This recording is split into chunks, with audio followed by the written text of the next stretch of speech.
Did the Allies use magic to defeat the Nazis in World War II? Nope, this isn't the plot to the first Indiana Jones movie, or Bedknobs and Broomsticks, or even a really crappy Harry Potter sequel. It actually happened.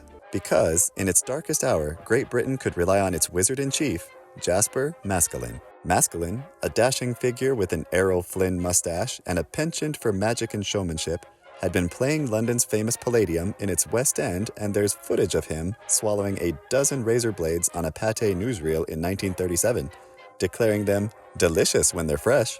But it was in 1941 that he was recruited by Winston Churchill to help General Bernard Montgomery in the battles for the Western Desert that weren't going well. He had, in fact, been running an entertainment show for British and Commonwealth forces in the Western Desert. Whilst moonlighting as a spy for the British Secret Services, Maskelyne was about to get his biggest mission. It turns out that General Montgomery, or Monty as he was sometimes nicknamed, figured that a man that could make cards disappear up his sleeve could make tanks disappear into thin air. And he did. The entire war will turn on what happens here. I hope you've brought your magic wand with you. Jasper Maskelyne had indeed.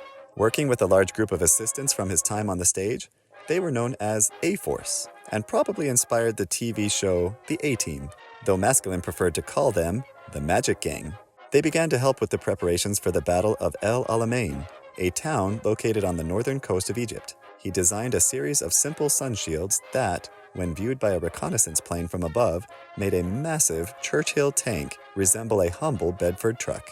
The tomfoolery was a total success, and helped in no small part to defeat the Germans in the Western Desert. There aren't many wizards who can say, "What's up my sleeve?" An armored division.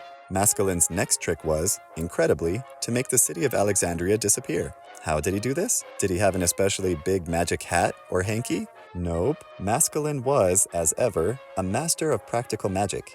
He designed a super bright searchlight to be mounted on a Sherman tank, then built a fake model of Alexandria and waited for the anticipated raid on the Egyptian town. At this point, all the lights were turned off in the town, and the searchlights turned on at the nearby fake Alexandria. The German bombers hit the fake harbor, whereupon Maskelyne's team of tricksters pulled off the piece de resistance. In the city of Alexandria, they whipped the covers off fake piles of rubble, scattered papier-mâché wreckage in the streets, and used painted drop cloths to give buildings the appearance of being bomb-damaged and cratered. So, German reconnaissance planes thought they had hit the city, and after 8 days and nights of this, the Germans lost interest in Alexandria Harbor. Some historians question to what extent Maskelyne really contributed to the larger British war effort. But conflict is often a war of ideas, and Maskelyne had some of the most clever. Sadly, when placed within a context as massive as the invasion of France, his contributions, and those of his team, stood out less, perhaps, than the Magic Gang deserved. Maskelyne and his A-Force soon returned to the UK, where they continued to help the war effort. Maskelyne's influence lived on. It could be seen when whole fake divisions were created with inflatable tanks, or when a few men in jeeps used radios to talk to non-existent divisions, thus confusing and fooling the enemy.